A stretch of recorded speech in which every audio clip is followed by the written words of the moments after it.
دور حاضر کی 5 خامیاں۔ نمبر 1، ہم علم حاصل کرتے ہیں لیکن اس پر عمل نہیں کرتے۔ حدیث مبارکہ میں آتا ہے، حضور علیہ الصلاۃ والسلام نے فرمایا، العلم نور من الہی، علم نور الہی کا ایک حصہ ہے۔ قرآن و حدیث کا جو علم ہے وہ اللہ کا نور ہے، یعنی اللہ کی ذات سے نکلا ہے۔ پھر علم وہ چاہے دنیاوی ہو جس کا انتفاع دنیا ہی کے اندر جو ہے وہ ختم ہو جاتا ہے، اور اگر قرآن و حدیث کا علم ہو تو اس کا انتفاع دنیا میں بھی ملتا ہے اور آخرت میں بھی ملتا ہے۔ دنیاوی علم حاصل کرنے سے علماء نے منع نہیں کیا، لیکن علماء نے یہ بتایا ہے کہ دنیا کی تعلیم حاصل کرو ضرورت زندگی کی خاطر، اور قرآن و حدیث کا علم حاصل کرو مقصد زندگی بنا کر۔ ہمارا جو دنیا میں آنے کا جو مقصد ہے قرآن پاک کی تعلیم حاصل کرنا ہے۔ علم بغیر عمل کے معلومات ہے۔ مثال کے طور پر آپ کے پاس علم ہے، 5 وقت کی نماز پڑھنا فرض ہے، روزے رکھنا فرض ہے، زکوٰۃ ادا کرنا فرض ہے، اور اسی طرح سود کھانا یہ حرام ہے، سودی کاروبار کرنا یہ حرام ہے، رشوت کھانا یہ حرام ہے، جوئے کا پیسہ لگانا یہ بھی حرام ہے۔ اگر یہ علم آپ کے پاس ہے، آپ نے ان پر عمل نہیں کیا، یہ ساری چیزیں آپ کے لیے معلومات ہیں۔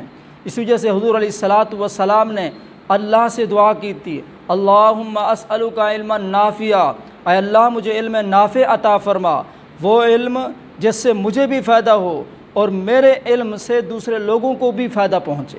پہلی خامی جو ہمارے اندر موجود ہے وہ یہ ہے کہ ہم علم حاصل کرتے ہیں لیکن اس پر عمل نہیں کرتے۔ دوسری خامی، ہم اللہ سے نعمتیں مانگتے ہیں لیکن ان نعمتوں کا شکر ادا نہیں کرتے۔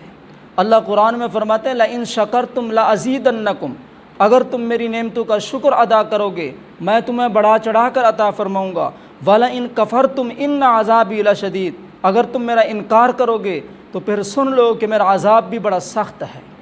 تو اللہ کی بے شمار نعمتیں ہیں، وَإِن تَعُدُّوا نِعْمَتَ اللَّهِ لَا تُحْصُوهَا، اگر تم اللہ کی نعمتوں کو شمار کرنا چاہو شمار نہیں کر سکتے۔ آنکھ اللہ کی نعمت، زبان اللہ کی نعمت، ہاتھ اللہ کی نعمت، انسان کا یہ 360 جوڑ جو اللہ ہی کی نعمت ہیں، لیکن ان نعمتوں میں سے دنیا میں سب سے بڑی جو نعمت ہے وہ ایمان ہے۔ اللہ نے ہمیں مسلمان بنایا ہے، اور آخرت میں جو سب سے بڑی نعمت ہوگی وہ اللہ کا دیدار ہوگا۔ تو بہرحال دوسری خامی ہمارے اندر یہ ہے کہ ہم اللہ سے نعمتیں مانگتے ہیں لیکن ان نعمتوں کا شکر ادا نہیں کرتے۔ ہمارے اندر جو تیسری خامی ہے وہ یہ ہے کہ ہم گناہ کرتے ہیں لیکن توبہ استغفار نہیں کرتے۔ علماء فرماتے ہیں گناہ کا ہو جانا کوئی عیب نہیں ہے، گناہ تو ہر انسان سے ہو جاتا ہے، لیکن اس گناہ پر ڈٹ جانا یہ عیب ہے۔ اسی وجہ سے حضور علیہ الصلاۃ والسلام نے صحابہ کو فرمایا، اے میرے صحابہ، اے ابو بکر، عمر، عثمان، علی، تم میں سے ہر ایک خطا کار ہے، سب سے بہترین خطا کار وہ ہے جو گناہ ہونے کے بعد فوراً توبہ کر لیتا ہے۔ مبارکہ میں آتا ہے، التائب من الذنب کمن لا ذنب لہ، گناہوں سے توبہ کرنے والا ایسا ہے کہ جیسے اس نے گناہ کیا ہی نہ ہو۔ ایک اور صحابی کے بارے میں تو حضور علیہ الصلاۃ والسلام کی خدمت میں حاضر ہوئے، اے اللہ کے رسول، اگر مجھ سے گناہ ہو جائے تو میں کیا کروں؟ حضور علیہ الصلاۃ والسلام نے فرمایا توبہ استغفار کر۔ اس نے کہا کہ اللہ کے رسول پھر ہو جائے، پھر فرمایا کہ پھر استغفار کر، پھر ہو جائے، فرمایا کہ پھر استغفار کر، حتیٰ کہ حضور علیہ الصلاۃ والسلام نے فرمایا، اے میرے صحابی، اگر 70 مرتبہ بھی گناہ ہو جائے پھر بھی فرمایا اللہ سے استغفار کر، اللہ تیرے سارے گناہوں کو معاف فرما دے گا۔ استغفار اتنی بڑی چیز ہے۔ حضرت حسن بصری رحمۃ اللہ علیہ کے بارے میں آتا ہے کہ وہ مسجد میں بیٹھے ہوئے تھے، ایک شخص آیا اور آ کر کہا، حضرت غریب ہوں، کیا کروں، کوئی وظائف بتاؤ۔ حضرت نے فرمایا کہ استغفار کرو۔ دوسرا آیا، حضرت کا ہاتھ سالی ہے، کیا کروں؟ فرمایا کہ استغفار کرو۔ تیسرا آیا، حضرت اولاد ہے، بیٹیاں ہیں، بیٹے نہیں ہو رہے، کیا کروں؟ فرمایا کہ استغفار کرو۔ اور چوتھا شخص، حضرت پانی نہیں ہے، مر رہے ہیں بھوک سے، کیا کروں؟ فرمایا کہ استغفار کرو۔ ایک اور ساتھی بیٹھا ہوا تھا ساتھ، اس نے کہا کہ حضرت 4 آدمی ہیں، ہر ایک کو آپ استغفار بتا رہے ہیں، یہ کون سا فارمولہ ہے؟ حضرت نے فرمایا کہ میں نے قرآن کے مطابق جواب دیا ہے۔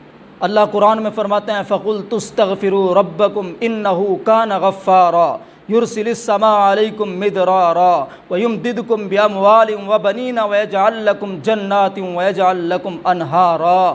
اپنے رب سے استغفار کرو، اللہ تمہارے گناہوں کو معاف فرما دے گا، تم پر موسلا دار بارش برسا دے گا، اللہ تمہاری مال کے ذریعے امداد فرمائے گا، اللہ تمہیں بیٹے عطا فرمائے گا، اور اللہ تمہارے لیے جو ہے نہریں جاری کر دے گا۔ یہ ساری چیزیں جو ہیں وہ استغفار ہی سے حاصل ہو رہی ہیں، استغفار ہی سے مل رہی ہیں یہ ساری چیزیں۔ اندر جو تیسری خامی ہے وہ یہ ہے کہ ہم گناہ کرتے ہیں لیکن استغفار نہیں کرتے۔ چوتھی خامی یہ ہے کہ ہم میتوں کو اٹھا کر قبرستان میں دفن کرتے ہیں لیکن اس سے عبرت حاصل نہیں کرتے۔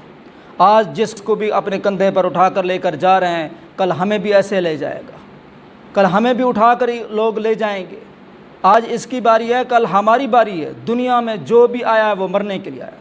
اللہ قرآن میں فرماتے ہیں کل من علیہا فان ویبقى وجہ ربک ذو الجلال والاکرام، ہر چیز جو ہے وہ فنا ہونے والی ہے اور صرف تیرے رب کی جو ذات ہے وہی باقی رہنے والی ہے۔ بہرحال چوتھی خامی ہمارے اندر یہ ہے کہ ہم میتوں کو قبرستان میں دفن کرتے ہیں لیکن اسے عبرت حاصل نہیں کرتے۔ پانچویں خامی ہمارے اندر یہ ہے کہ ہم اولیاء اللہ سے دین کی باتیں سنتے ہیں، علماء حضرات سے دین کی باتیں سنتے ہیں لیکن اس پر عمل نہیں کرتے۔ آج ہم کہتے ہیں فلاں عالم نے بہت اچھا بیان کیا تھا، اچھا بیان کیا تھا تو تم نے عمل کیا کیا ہے؟ عمل کچھ بھی نہیں کیا۔ دور حاضر کی یہی 5 خامیاں ہمارے اندر پائی جاتی ہیں۔ پہلی خامی یہ ہے کہ ہم علم حاصل کرتے ہیں لیکن اس پر عمل نہیں کرتے۔ دوسری خامی یہ ہے کہ اللہ سے نعمتیں مانگتے ہیں لیکن ان نعمتوں کا شکر ادا نہیں کرتے۔ تیسری خامی یہ ہے کہ ہم گناہ کرتے ہیں لیکن توبہ استغفار نہیں کرتے، ہم گناہ کرتے ہیں توبہ استغفار نہیں کرتے۔ چوتھی خامی یہ ہے کہ ہم میتوں کو قبرستان میں دفن کرتے ہیں لیکن اس سے عبرت حاصل نہیں کرتے۔ پانچویں خامی یہ ہے کہ ہم اولیاء اللہ سے دین کی باتیں سنتے ہیں، علماء سے دین کی باتیں سنتے ہیں لیکن اس پر عمل نہیں کرتے۔ دعا ہے اللہ پاک ہم سب کو ان باتوں پر عمل کرنے کی توفیق عطا فرمائے۔